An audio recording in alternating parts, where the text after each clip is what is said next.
Nesta semana nós tivemos aí culto de ação de graças, foi uma grande bênção ver a igreja presente e foi um dia tão especial para nós. Também no sábado anterior tivemos aqui o Congresso do Trabalho Feminino, também foi um dia muito especial. Louvamos a Deus aí, praticamente a diretoria toda foi reeleita, né? As irmãs estão bem na fita aí, né? Foram reconduzidas. Louvado seja Deus. Abra sua Bíblia comigo em 1 Pedro, capítulo 3.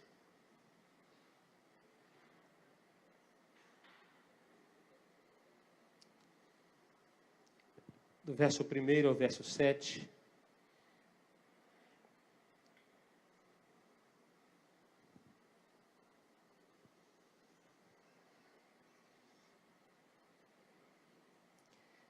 É o texto da nossa meditação nesta manhã.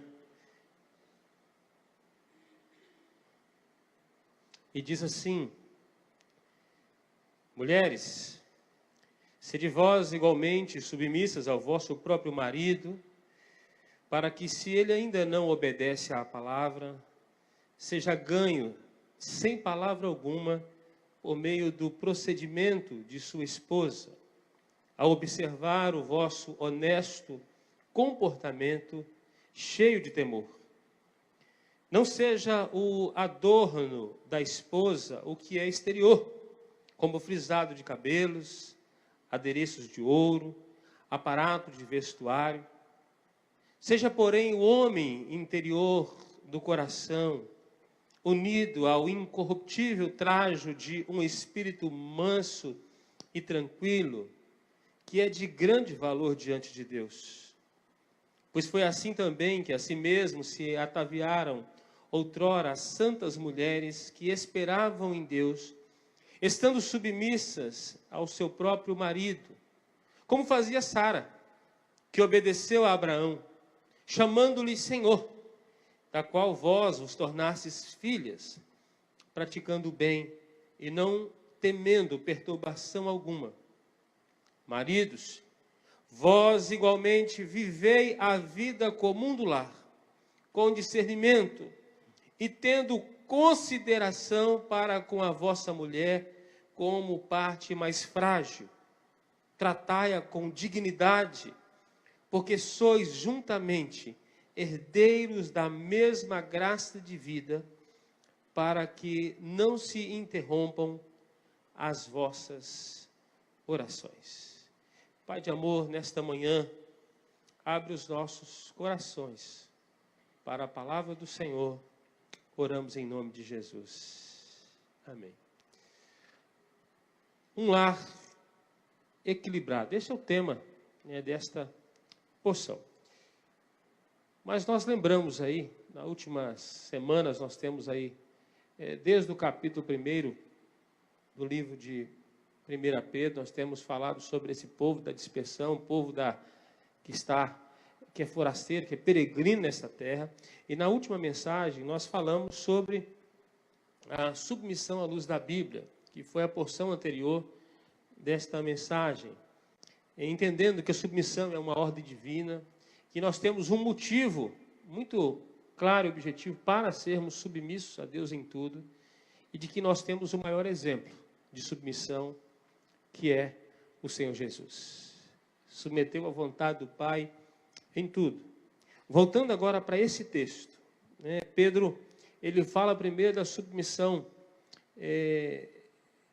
a Deus sobre todas as coisas, aos patrões, aos de fora. Ele passa agora a falar de submissão dentro de casa, dos relacionamentos dentro da casa, em especial aqui a relação marido e mulher. Pedro não vai tratar de filhos nesta porção, mas vai tratar do papel do esposo e do papel da esposa.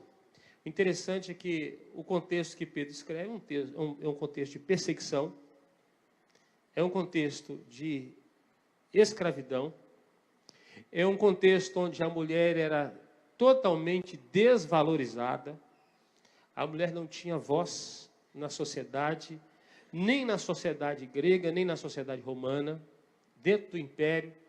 A mulher judia, ela já vinha também nesse contexto, no Antigo Testamento também. As mulheres nem eram contadas no número. O livro de Atos registra, ainda está registrando, né? Os evangelhos, nas multiplicações de pães, ainda são os homens que são contados, eram os cabeças das famílias. Então, ainda era um contexto, ainda podemos dizer, de muito machismo, né? Naquele contexto. O Império Romano, então, assim, ele funcionava em toda a região, tratando com uma cultura muito masculina. Então, daí a forte ênfase de submissão, né? Logicamente, com o contexto de submissão ali, em muitos casos era um jugo muito pesado, porque o homem podia ter mais de uma mulher, podia separar, mas a mulher não podia, né? O homem tinha diversos direitos, a mulher não tinha.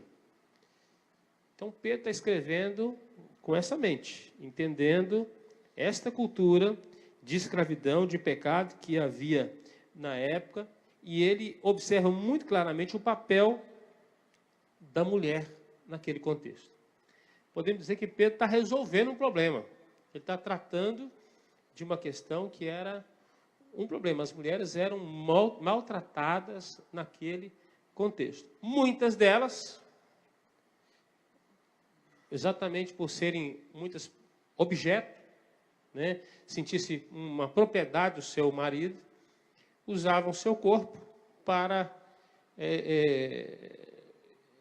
angariar privilégios, para seduzir e conduzir homens, que era a única forma dela ter uma voz ativa naquela sociedade. Então, Pedro está olhando para a mulher pagã, mas ele vai falar agora para a mulher crente. E aquelas que se converteram? E aquelas que receberam a Jesus como o Senhor de suas vidas? Muitas delas, os maridos não eram crentes. O problema ficou mais grave ainda para elas. Uma vez que se converteram ao Senhor, para elas a perseguição foi ainda maior, muito mais difícil. Hoje nós temos esse contexto dentro da igreja. Muitas mulheres que os seus maridos não são crentes. Havia também homens que se convertiam e que as esposas não haviam se convertido, e muitos queriam forçar elas a serem o que eles eram, por causa dessa cultura de forte dominação masculina. Então, isso tudo era o evangelho, ele sofria dessa hostilidade naquele contexto. Então, o que começou a acontecer? Muita insubmissão por parte de muitas mulheres que se convertiam e diziam: agora eu não preciso ser mais submissa ao homem carnal. Eu vou tocar minha vida de crente e eu estou livre. E Pedro vai dizer: não, você não está livre, você está casada. Você tem que permanecer casada. Ao mesmo tempo que ele trabalha também com os maridos que tratavam de maneira muito rude as mulheres. Nesse contexto, as mulheres, influenciadas pela cultura grega, que era uma cultura muito pagã, começaram a ser conduzidas na sua vestimenta, no adorno exterior. Então, elas andavam impecáveis, gastavam fortunas para se manter com a beleza exterior. Pedro falou assim: olha, isso tudo é bom. E dentro do seu coração, como é que você está? Ele vai passar a falar do papel da mulher, do papel do homem e também de que beleza Deus quer ver em cada pessoa, em cada ser. Muitas mulheres se tornavam vulgares na época, exatamente pretendendo uma liberdade que ela podia ter se ela se promovesse numa beleza exterior. Ela poderia ter o que ela quisesse dos homens daquela época. E Pedro vai falar: isso é desprovido de caráter. Isso não é um padrão dos crentes, não é a referência dos crentes. Então ele passa agora a falar sobre um lar equilibrado. Como é que podemos ter um lar equilibrado se nós olharmos para todo esse contexto? Que tipo de escolha, que tipo de decisão nós precisamos tomar? Quais são os papéis reais que precisam ser exercidos dentro do lar? Uma vez que havia choques culturais diversos aqui nesse tempo. E eu separei aqui pelo menos 3 lições importantes sobre como nós devemos construir um lar equilibrado, um relacionamento conjugal equilibrado, entendendo que esses problemas acontecem hoje. Às vezes a gente olha para o tempo de Pedro, mas isso era da época. Não, hoje nós temos aí 2 graves problemas acontecendo. Nós temos um machismo cristão e um feminismo cristão acontecendo. E os dois são aberrações à luz da Bíblia. E tem gente pregando isso. Uma liberdade que não se permite no casamento, e muitos casamentos têm sido destruídos por causa disso. E uma opressão que não se permite no casamento, e muitos têm exercido isso. E Pedro, ele trata, então, desses temas inspirado pelo Espírito Santo de Deus. Em primeiro lugar, num relacionamento conjugal equilibrado, é isso que Deus quer, um casamento feliz, onde há uma equidade no casamento, onde há igualdade de tratamento, há diferenças de papéis. Isso é muito claro, de Gênesis ao Apocalipse. Em todos os seres criados, onde há macho e fêmea, sempre houve papéis distintos. Mas há equidade de valores ali. Em primeiro lugar, Pedro vai falar sobre a mulher entendendo o seu papel. Versículo 1 e versículo 2, eu queria que você observasse novamente o texto agora. Ele diz assim: mulheres, sede vós igualmente submissas ao vosso próprio marido. Não é o marido da outra, não é um outro marido, é o próprio. Para que, se ele ainda não obedece à palavra, seja ganho sem palavra alguma por meio do procedimento de sua esposa, ao observar o vosso honesto comportamento cheio de temor. Pedro começa falando aqui, usando um termo que ele já tinha utilizado anteriormente, submissão, que significa estar em sujeita e completa obediência.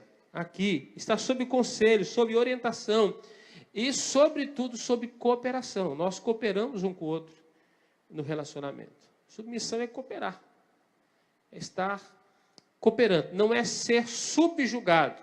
O que acontecia demais no Império, o apóstolo está tratando desse problema, né? Não é subjugar, não é fazer algo forçoso e mal. Pelo contrário, é entender o papel. Então ele está orientando as mulheres aqui a entenderem o que é ser auxiliadora idônea. Aquelas que eram crentes, tinham maridos crentes, e aquelas que eram uma grande parte, que tinham se convertido, mas os maridos continuavam pagãos, não haviam se convertido ao Evangelho. E Pedro vai dizer, olha, vocês precisam ser submissas, ainda que o marido não seja o marido que você desejava. Ainda que não seja o protótipo ideal, hoje, não seja convertido, ele pode ser ganho ainda, ele pode ser alcançado. O poder do Evangelho vai muito além das nossas fronteiras. O Evangelho pode transformar os lares.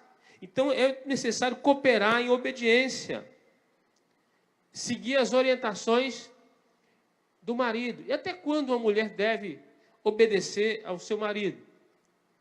Até quando ele não pedir para você pecar. Se ele mandar você pecar, você obedece a Deus. Do contrário, tem que haver cooperação, tem que haver submissão. Então, as mulheres crentes aqui, elas devem obediência aos seus maridos, ainda que eles sejam incrédulos. Ainda que eles sejam incrédulos. Ainda que hoje eles não obedeçam à palavra, como diz o texto, eles poderão ser ganhos, alcançados, exatamente por causa da conduta desta que serve ao Senhor. E havia várias mulheres naquele contexto que viviam assim como há hoje, dentro das igrejas, mulheres que oram há 10, 15, 20, 30 anos pela conversão dos seus maridos. Muitos tendo que suportar maridos alcoólatras, alguns violentos, né? Alguns não são violentos fisicamente, mas usam das palavras o tempo todo. Alguns que andam visitando outras, né? O contexto não é diferente do contexto de Pedro nesse sentido. Há hoje, talvez não no mesmo número, mas há hoje isso também acontecendo. Há também maridos que se converteram e que têm também dificuldade de trazer suas mulheres a Cristo. E precisam seguir as mesmas marcas aí, continuar orando. Pedro está dizendo, olha, você não pode se rebelar contra o seu marido uma vez que você se converteu. Uma vez que você entendeu o Evangelho, você se sente livres. Diz o versículo 2, ao observar o vosso honesto procedimento cheio de temor. O que Pedro está dizendo? Olha, os seus maridos estão vigiando vocês. O marido incrédulo está vigiando, ele está observando, ele está vendo atentamente o puro, santo, o respeitável, o honesto modo de vida, de comportamento, de condutas, e ele utiliza aqui o termo cheio de temor. Esse termo cheio de temor não tem a ver com temor a Deus aqui. É temor ao marido, que não é crente. É respeito profundo. Entendendo que ainda que ele não seja crente, ele está colocado. O relacionamento conjugal, ele tem a valia do céu. Ele tem a valia do céu. Ele tem valor tanto quanto um casamento de crente. É um casamento. É uma aliança. E a mulher deve seguir em respeito.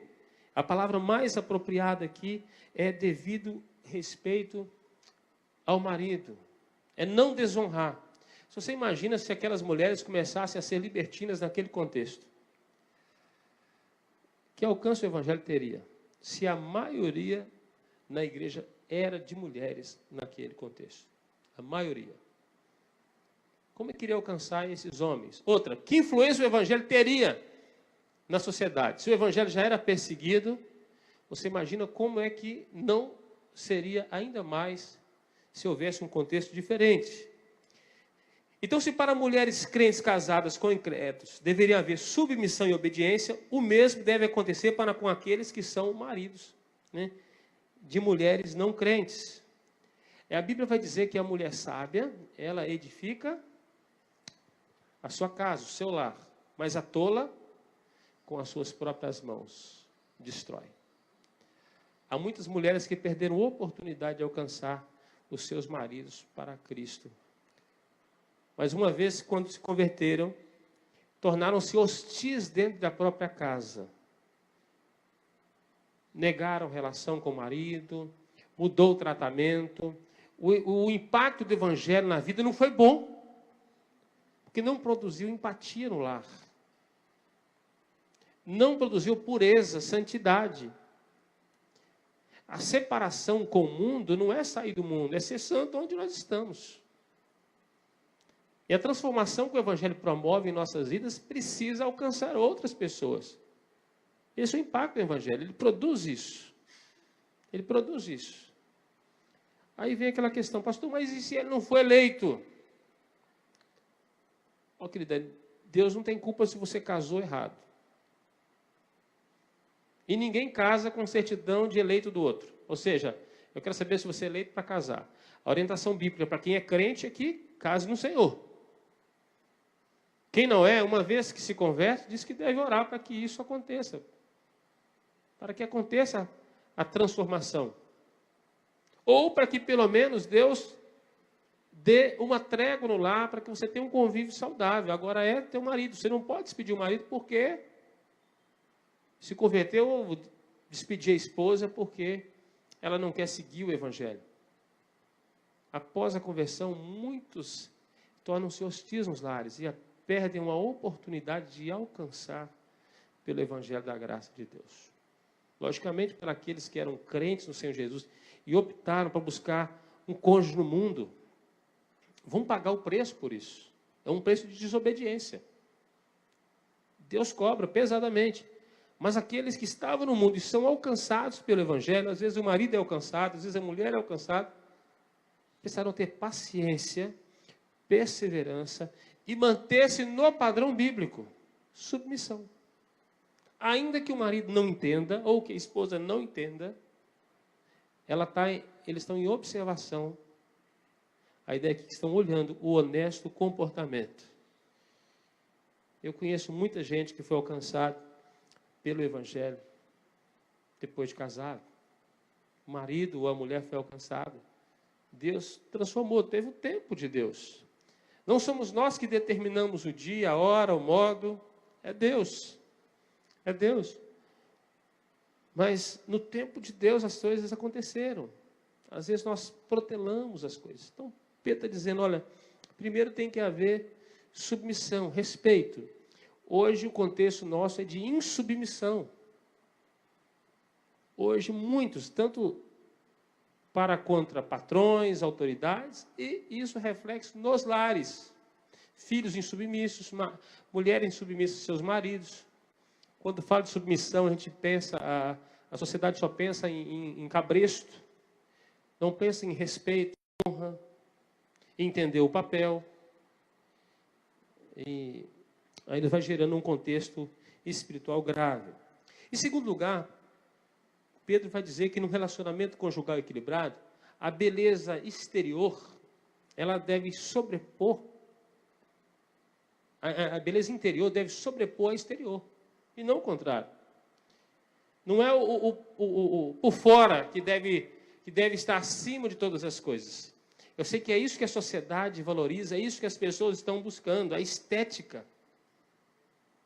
As academias estão lotadas de pessoas que se enamoram. É cheio de espelho nas academias. O sujeito quer ver como é que está o bíceps, o tríceps, né? Ele quer ver como é que está a panturrilha. E as mulheres também, a mesma coisa, vão para ser observadas. Pedro está dizendo, olha, não é isso que define o caráter de uma pessoa. Não é por aí que você vai mostrar que você é uma pessoa transformada. É o contrário disso. No versículo 3, ele vai dizer o seguinte, olha, não seja, ele começa com a expressão negativa, não seja o adorno da esposa o que é exterior, não seja o embelezamento, aquilo que dá a ela graça, não seja o que seja exterior, como frisado de cabelos, adereços, aparato. Pedro não está proibindo o uso disso, de utensílios que ajudam na beleza da mulher, que a mantém uma estética feminina, bonita. Não. Ele não está proibindo o uso de frisado, de joias, de esmaltes, de vestidos. Ele não está dizendo que é proibido cuidar da beleza exterior. Só que isso não é a pessoa. Não é essa a essência. Eu sei que muitos começam um namoro, ou até vão para o casamento olhando por fora. Ou seja, é o primeiro olhar. É isso? E muitos casam com um desconhecido. Porque foram para comprar uma mercadoria que só viram o que estava por fora. É igual relógio que você compra aí de camelô. Por fora ele é igualzinho ao original. Né? É bonito. Quando você abre, né, não tem nada dentro. É um chipzinho de nada. E a primeira coisa, acabou. Era só beleza. Só beleza. Não tinha nada. Não era um relógio suíço. Que você abre, as engrenagens estão ali. Ou seja, tem um conteúdo interno. Não é. Muitos relacionamentos são buscados só pelo olhar. Eu sei que para o homem bater o olho, né? Ou seja, e como a mulher sabe disso, o homem é pouco sensorial. Ele é visual. Olhou, encantou. Então ele está procurando. O homem tem um canal direto com a alma, dos olhos para a alma. Não passa pela mente ainda, né? É direto. Encantou. Olhou. Não quer conhecer. Pedro está dizendo, olha, a beleza exterior ela não é o mais importante, não é a ênfase da vida. Então ele está combatendo aqui a luxúria, o exagero, o gasto exagerado com cuidado exterior. Tem gente que gasta muito, investe, como se aquilo fosse algo mais importante em suas vidas, muito mais do que a sua saúde física, muito mais do que o seu relacionamento pessoal. Investe tudo na beleza exterior. Gasto excessivo com vestimenta, com adereços, e principalmente com itens que geram sensualidade. Como a nossa sociedade está investindo nisso hoje? Algo para seduzir, para chamar a atenção para um mundo de prazer. Em todas as esferas, você vai ver que as lojas estão abertas para vender isso. Algo que desperta, é algo sexual na vida do outro. E muitos estão oferecendo o que não podem entregar. É isso? Vestem-se preparados para um relacionamento profundo, mas não pode ter relacionamento profundo com alguém que já está comprometido com alguém. Mas está cheio de gente com olhos na sociedade. Mas parece que estamos vestindo para seduzir. A mulher sabe que se ela quiser chamar a atenção de homem, ela é simples. É o decote, não é isso? É o olhar. Acabou. Os homens gamam. É muito fácil. Parece que anula o entendimento do sujeito. Os homens estão também agindo agora, né? Estão se torneando também, né? Estão se polindo para ficar. Estão enchendo de adereços. É a sociedade de hoje. É uma sociedade em busca do prazer. E se vendendo. E tem gente que casa, vem conhecer o caráter do outro depois. Porque só olhou o produto por fora. Pedro está dizendo, olha, não seja isso. Versículo 4. Ele diz assim, seja porém. Olha, ele faz aqui algo. Primeiro Pedro diz que não é para ser assim. Isso não é o padrão. Seja porém. Versículo 4. O homem interior do coração unido ao incorruptível trajo de um espírito manso, tranquilo, que é de grande valor diante de Deus. Pedro está enfatizando o que de fato Deus quer ver em nós. Nenhuma beleza externa vai expressar algo no coração de Deus. Olha só que coisa maravilhosa. Porque a Bíblia diz que ele vê o coração. Às vezes a gente prepara a fachada para vender. É igual quem vai vender carro. O cara dá uma lavada, né? Passa pretinho os pneus. Manda lavar o motor. Joga um cheirinho dentro do carro. Aí o comprador... E vai num lugar que tem luzes. Aquelas luzes que enganam, né? Passa uma cera para tapear os arranhões. Tem um pessoal que passa esmalte. Né, José Carlos? Os arranhões, né? Aí fica... O cara bate, olha, tá como novo. O sujeito compra debaixo das luzes, a hora que ele for para o sol. A primeira lavada que der, a cera vai embora. Aí aparecem os arranhões, os ralados, o motor que estava vazando óleo em todas as juntas, que só vai aparecer depois, quando você rodar, que foi lavado. Não conheceu. Não houve test drive. Não houve teste, não experimentou, não conheceu profundamente, na verdade. Olhou, é pelos olhos, a gente se encanta. A propaganda é sempre assim. Passa rápido. Ganhei. Muitas gente não sabe o que está levando. Ele está dizendo, olha, não é o que é por fora. Não é o exterior. Não é o exterior.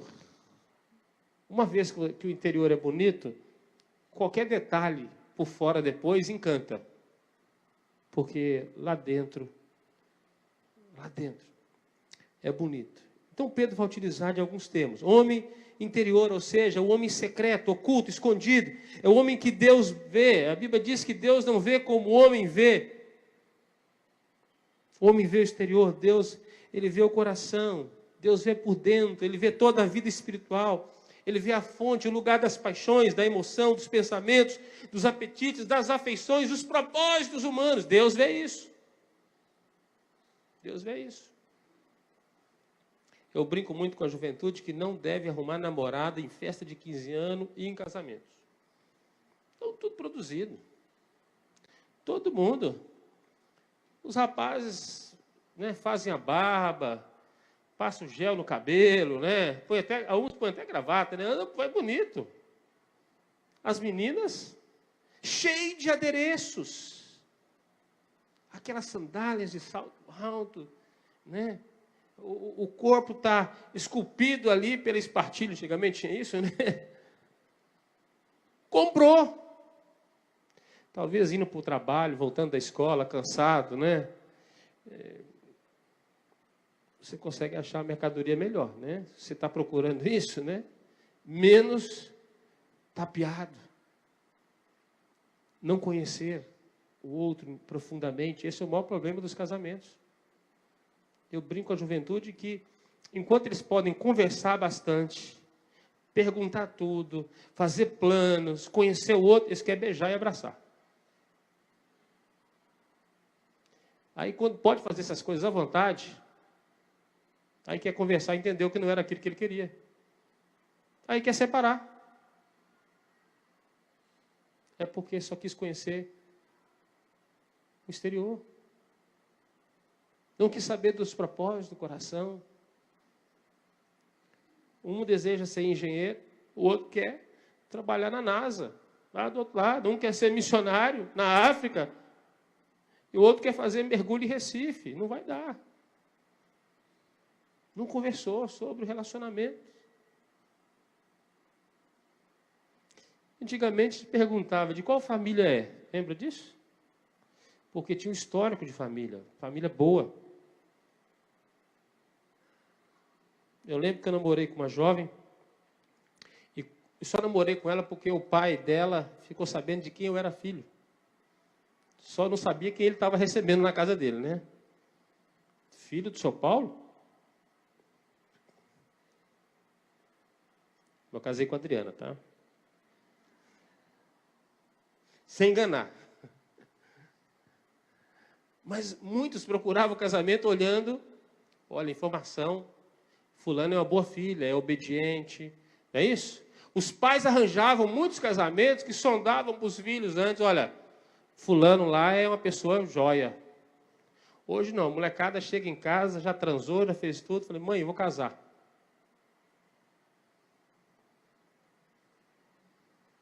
E aí, mas você sabe como é que ela é?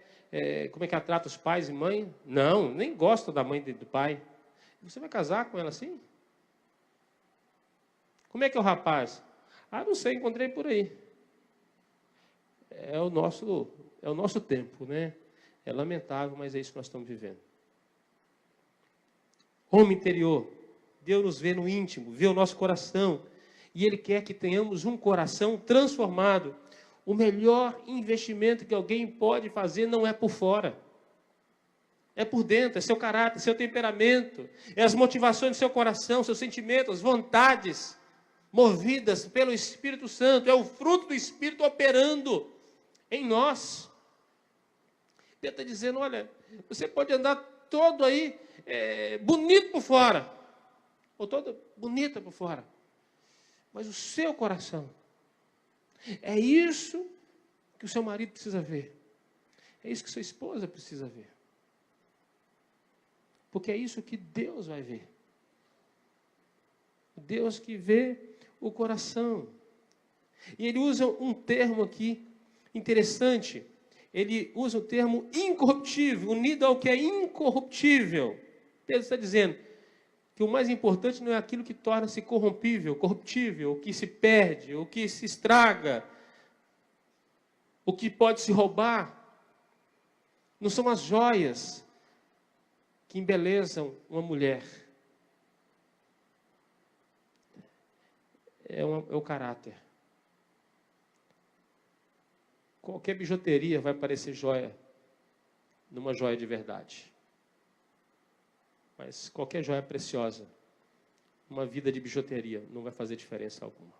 Vai ser só joias. Retirou, continua a bijuteria. Continua falsificado, continua ruim. É o caráter. É o caráter.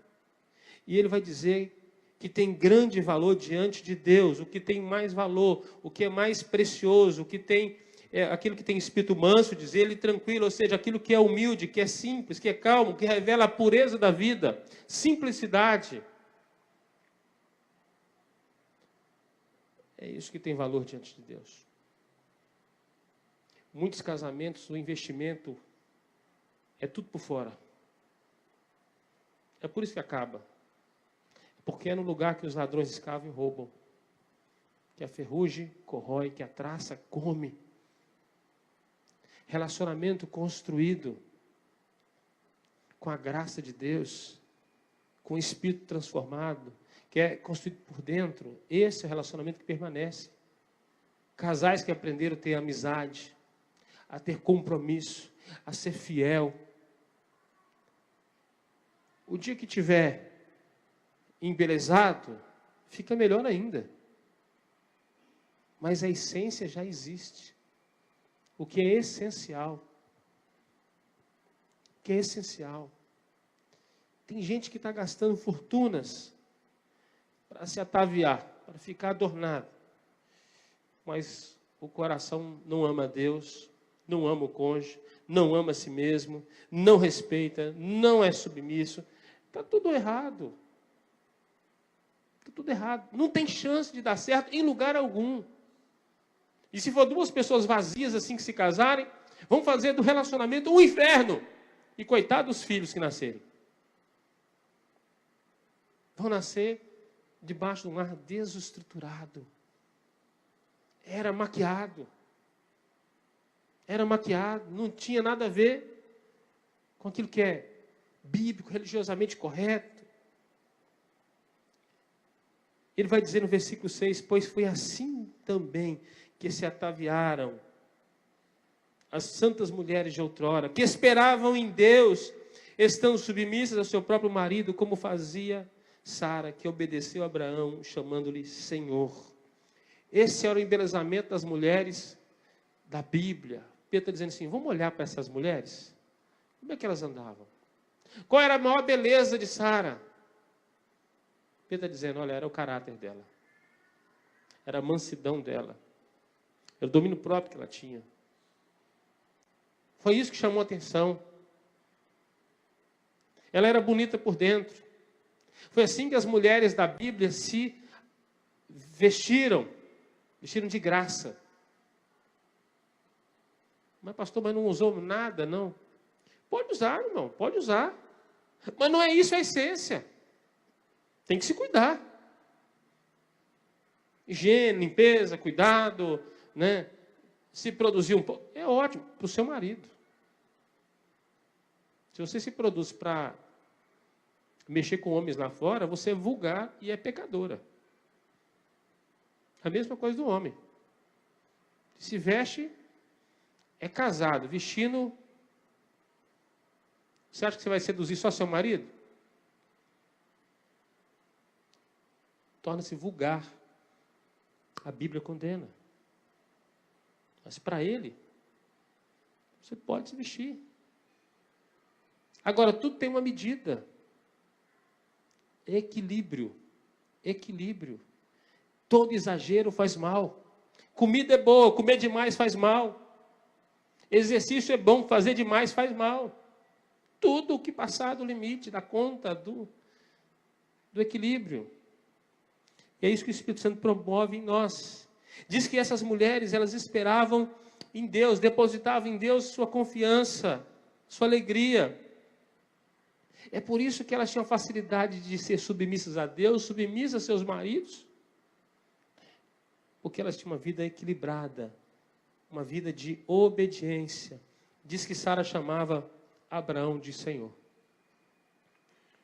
De Senhor. Ela não tinha dificuldade de dizer que ele era dono dela, porque ele não era um mau patrão, ele não era um mau senhor, ele não era um homem hostil, ele não era um homem violento, ele não era um homem que não tratava com dignidade, com respeito, com amor, com graça. Não. Eu digo que para um homem cavaleiro, um homem que cuida bem de sua esposa, qualquer mulher terá facilidade de submeter. Ser submissa a um homem que ama, que cuida, conforme a orientação da palavra de Deus.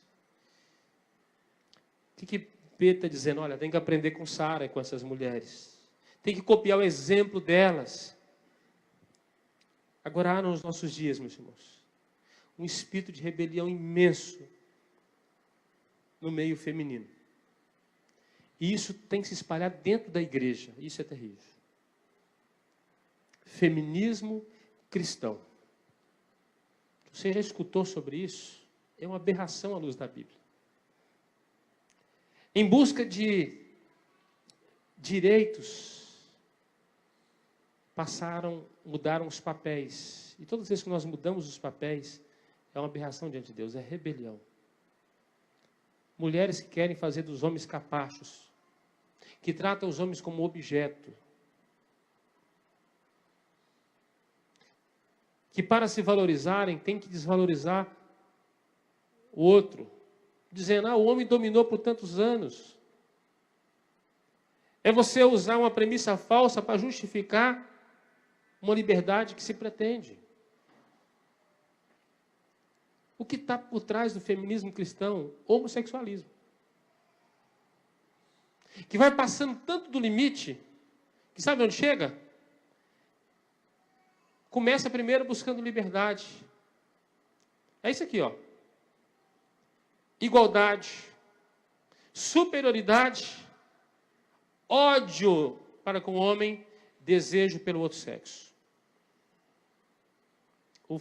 O feminismo cristão tem conduzido N mulheres ao homossexualismo feminino, ao lesbianismo. Como o oposto também disso, o machismo. O cara é tão macho que ele passa a gostar de macho. Satanás, ele só faz o seguinte, ele só aumenta a dose. Ele só joga mais gasolina no fogo. Onde o pecado está. Se a premissa é contra as Escrituras, ele só investe para destruir. De maneira sorrateira, ele começa a convencer a mulher a insurgir contra o homem, dentro do casamento, começa a destruir famílias. E nós vamos combater o que é mal, conforme entendemos as Escrituras. Versículo 6, a parte B, diz assim, do qual vós vos tornaste filhas, praticando o bem, não temendo perturbação alguma. Ele está dizendo, o melhor exemplo é Sara aqui, é como uma mãe para todas as mulheres, aprender a como lidar aí com o seu marido. Quem vive como Sara, Pedro está dizendo, vai ser uma mulher santa, mulher exemplo nas Escrituras. Terceiro lugar, um relacionamento conjugal equilibrado. Aí Pedro vai dizer assim, agora o negócio é com os machos. Ele vai dizer que o homem precisa governar pela força do exemplo. O homem precisa governar pela força do exemplo. Tudo que Pedro disse para as mulheres, ele diz assim, maridos, vós igualmente, igual. Como é que o homem deve vestir? Exatamente, é por dentro. Não é o exterior. Pedro não está... mas ele deu 5 versículos aqui, 6 versículos para a mulher e 1 para o homem. Pedro está dizendo, tudo que eu disse para a mulher, estou dizendo para o homem. Igualmente. Igualmente. Vivei a vida comum do lar, com discernimento, tendo consideração para com a vossa mulher como parte mais frágil. Tratai-a com dignidade, porque sois juntamente herdeiros da mesma graça de vida, para que não se interrompam as vossas orações. Da mesma maneira que Pedro trata da mulher, ele trata então do homem, igualmente, do mesmo modo, assim como a ordem é dada, a submissão às mulheres, os homens estão do mesmo modo, em submissão total a Deus. Um homem que vê o seu lar se destruir, será punido pelo Senhor, porque ele é responsável como sacerdote do lar. E a dose para o homem é muito mais alta. Deus cobra do homem muito mais do que cobra da mulher. Muito mais. O fracasso de uma família, o responsável é o cabeça. É o cabeça que Deus colocou. Se o casamento não está indo bem, o homem tem uma responsabilidade enorme nisso. Cada homem vai prestar conta a Deus de sua esposa, do cuidado que ele teve para com ela. Paulo, quando escreve aos Efésios, lá no capítulo 5, ele começa falando de submissão da mulher, do mesmo jeito que Pedro. Depois ele diz assim: marido, amai vossa mulher como também Cristo amou a igreja e a si mesmo se entregou por ela.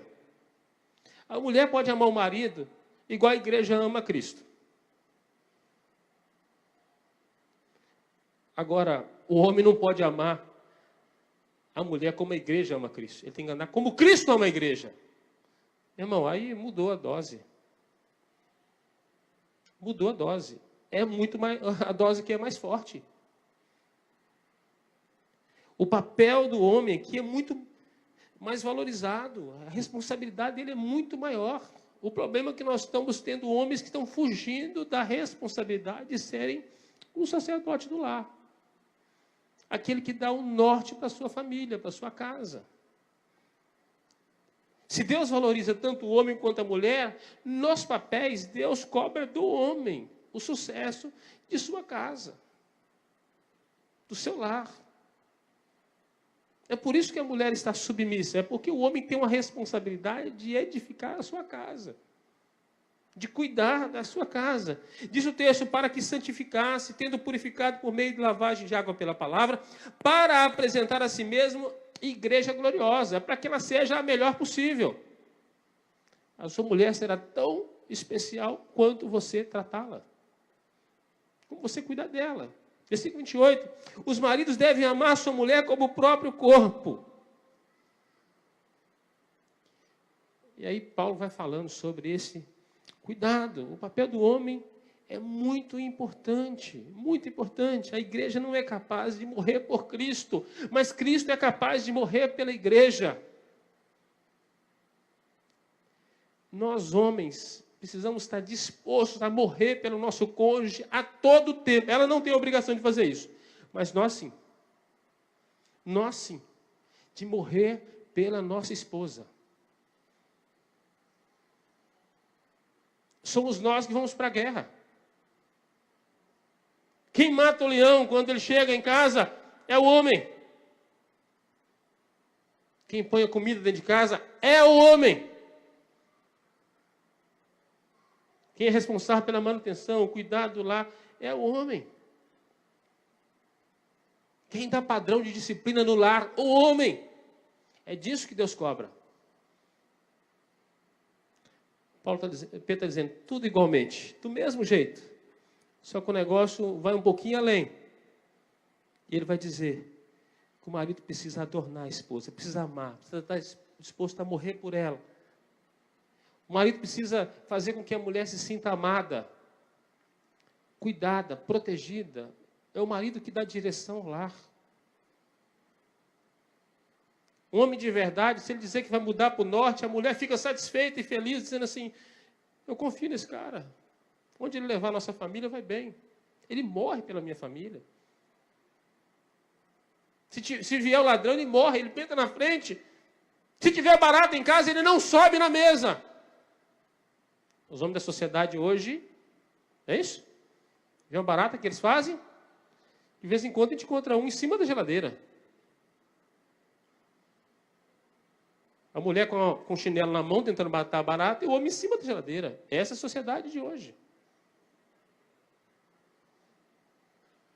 É ou não é, meus irmãos?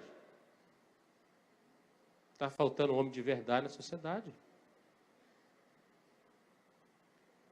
Talvez seja por isso que tem aumentado gigantescamente o número de mulheres nas igrejas e diminuído de homens. A sociedade esmagou o homem está acovardado, com medo, vivendo assim. O homem, ele é o sacerdote, ele santifica o lar, e a esposa. É ele que deve trazer equilíbrio para o lar. Se o homem ele é de temperamento fortíssimo, ele desequilibra o lar dele.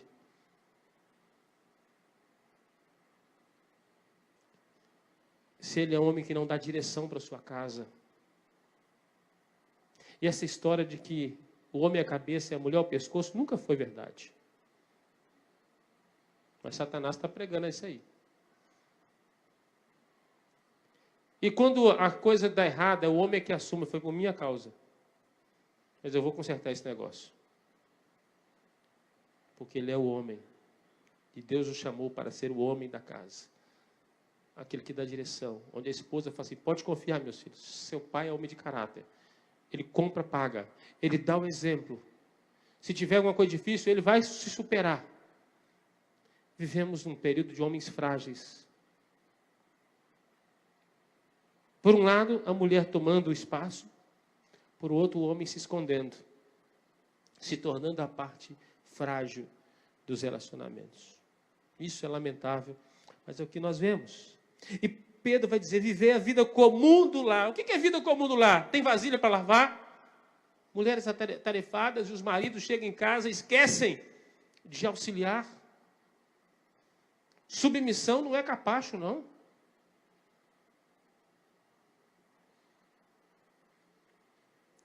A descarga está estragada, as lâmpadas estão queimadas, o chuveiro está frio, o cano está vazando, e o sujeito está deitado no sofá. Você vai ver quando Jesus voltar, cara, as contas vão ser acertadas. Você vai ter que consertar cano pra caramba. Nós somos os homens da casa. Nós que consertamos essas coisas, nós que carregamos o peso, é o botijão de gás, quem carrega é o homem. É por isso que Deus te deu um físico diferente. Senão ele tinha te dado seios, sabe? Do jeito das mulheres. Não, você é um cara para... hoje eu pago para os outros fazerem, né? Nós estamos tendo muitos homens que não põem a mão no arado mais. Quando chega em casa, a mulher é atarefada, porque a mulher trabalha fora hoje. Não tem problema nenhum, ela trabalha, mas ela trabalha fora. Só que quando ela chega em casa, ela continua fazendo. O sujeito quer descansar. Ele precisa aprender a cooperar. Pedro está dizendo, viver a vida comum do lar. Sabe o para casa dos meninos? Tem que ajudar, cara. Às vezes precisa varrer a casa, tem que cooperar com alguma atividade. Submissão aqui não é capacho. O homem precisa cooperar. E isso ele não deixa de ser macho quando ele faz isso. Não deixa. Tem um que fala assim, nunca lavei uma louça, nunca vou lavar. Miserável pecador, não deveria nem participar da ceia. Preguiçoso. Pecador. Isso é machismo. Machismo é tão pecaminoso quanto o feminismo. Não, isso é coisa de mulher. Onde você vê isso na Bíblia? Se Pedro está dizendo que o homem tem que fazer com discernimento. Vida comum do lar. O que é vida comum do lar? São coisas que acontecem dentro da casa.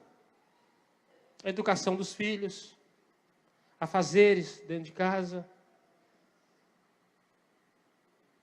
Não é assumir a casa e pôr a mulher para trabalhar lá fora e virar a moça da casa. Não é. Responsável por colocar comida na sua casa é você. Se ela te ajudar, amém. Tem mulher que a vocação dela é cuidar da casa. Tem mais de 2, 3 filhos, tem dificuldade, alguém precisa estar presente ali. Mas você pode cooperar. Deve cooperar. Diz o texto que a mulher é a parte mais frágil. É por isso que nós precisamos carregar as coisas. É por isso que a gente tenta ser cavaleiro. É porque quando a coisa engrossa, é o homem que precisa entrar, aliviar a carga. A mulher é a parte mais frágil também porque ela é mais suscetível a diversos problemas emocionais. Por quê? Porque ela é uma bomba de descarga emocional. A mulher é extremamente emocional. É natural que quando ela começa a absorver muita coisa, ela... Quem tem que aguentar pancada mais é você, cara. É nós mesmos. Não é deprimir na primeira curva, né? É natural que a mulher seja mais suscetível a depressões, a guardar rancor. Mulher tem essas coisas. E é o homem que precisa contornar a situação. Ele precisa ser o equilíbrio do lar. Ele precisa ser o equilíbrio do lar, o sacerdote do lar, o que tem a responsabilidade de conduzir o culto doméstico na casa. Se a mulher está fazendo isso, está faltando o sacerdote no lar. E Deus não vai cobrar dela, vai cobrar, a não ser que ele não seja crente, mas se ele é crente, é ele que tem que pegar a Bíblia, chamar os filhos, contar as histórias. A mulher pode ajudar, mas é o papel do homem. Todo dia. Não, mas eu vou no domingo, o pastor fala tudo já e está pronto. Não. Você é o sacerdote do lar, que conduz sua vida para Cristo. Por isso, quando um homem se converte, normalmente a família inteira vai ao Evangelho. Precisamos evangelizar tantos homens por isso. Somente como ele é referência. Quando um homem sério, de caráter, se converte ao Evangelho, a família fala assim, se ele escolheu, é o melhor para nós.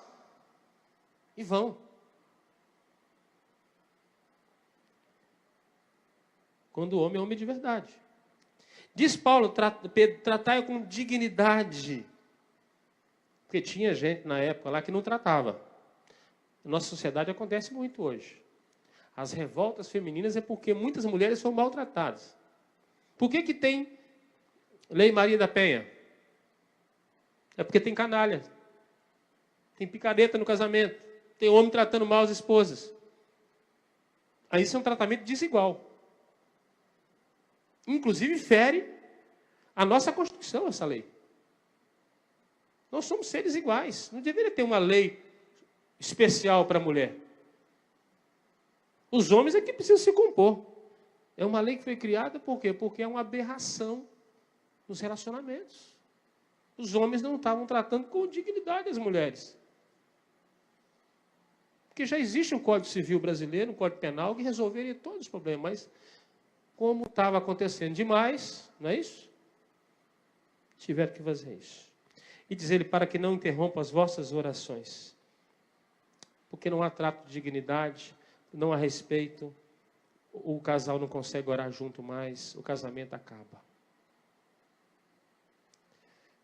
Precisamos começar a orar junto demais. Casais orando, o cônjuge, um orando pelo outro.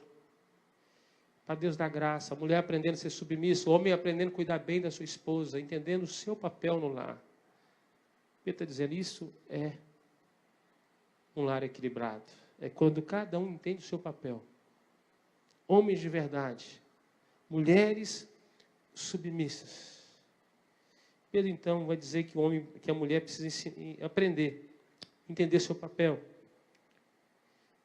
Que a beleza não deve sobrepor o coração, o caráter. E que o homem precisa governar o seu lar pela força do exemplo.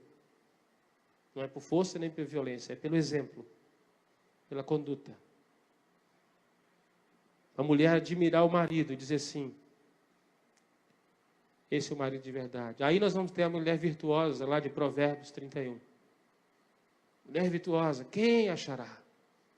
Essa mulher virtuosa é porque o marido dela é virtuoso. Ela faz qualquer coisa pelo marido. Porque ela vê o exemplo dele. Porque existe um homem no lar.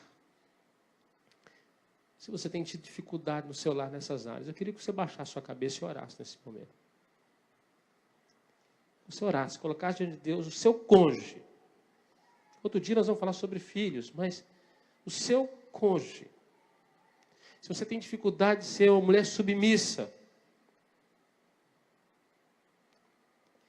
talvez motivada pelas ideologias desse tempo, ou pela hostilidade do seu marido, você precisa ser submissa a Cristo. Colocar diante dele, confiar no Senhor. Se você, homem, não tem sido o homem da casa, não tem tratado sua mulher com respeito, com dignidade,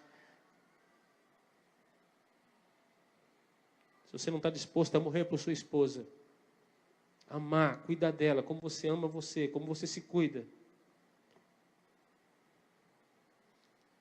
Quem sabe é o tempo de você pedir perdão a Deus e fazer um recomeço na sua vida, no seu casamento. Que você, homem, não tem conduzido o culto doméstico na sua casa.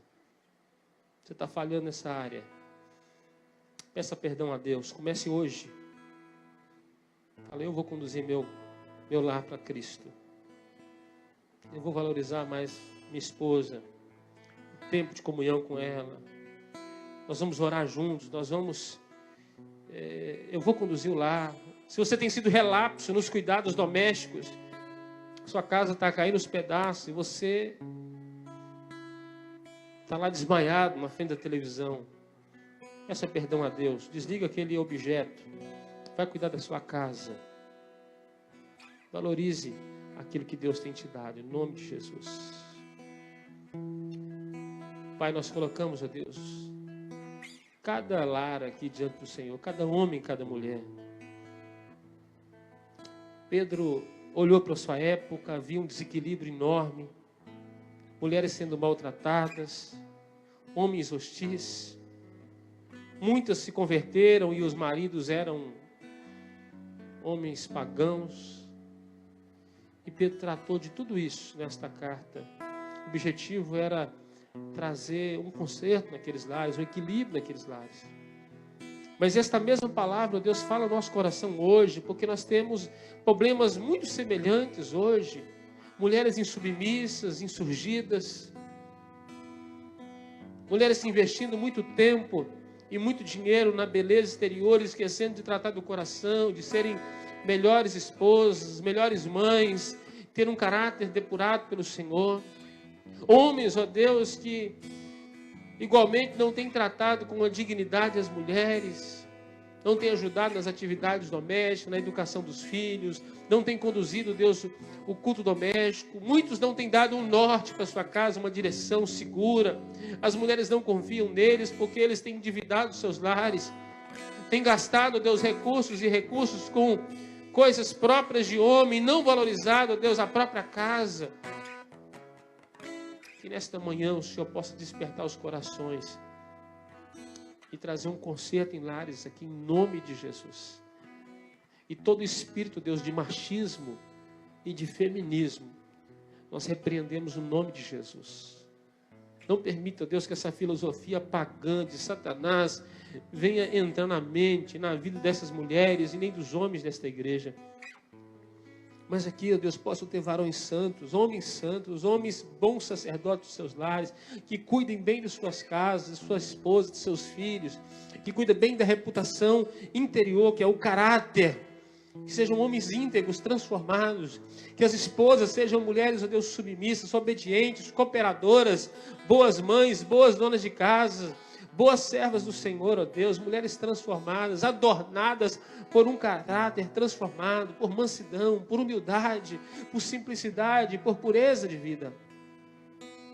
Que esta igreja seja, ó Deus, edificada na rocha, que é Jesus. Guarda nossas famílias, nossos lares. No nome de Jesus, não permita o divórcio, a separação, a quebra do matrimônio, a infidelidade, a violência doméstica. Que o Senhor possa trazer cura no nome de Jesus. Traz, ó Deus, uma empatia, uma harmonia nos lares, diálogo, comunhão, exercício devocional, oração, ó Deus, oração, adoração no lar. Transforma nossas famílias. Oramos esta manhã em nome de Jesus. Amém.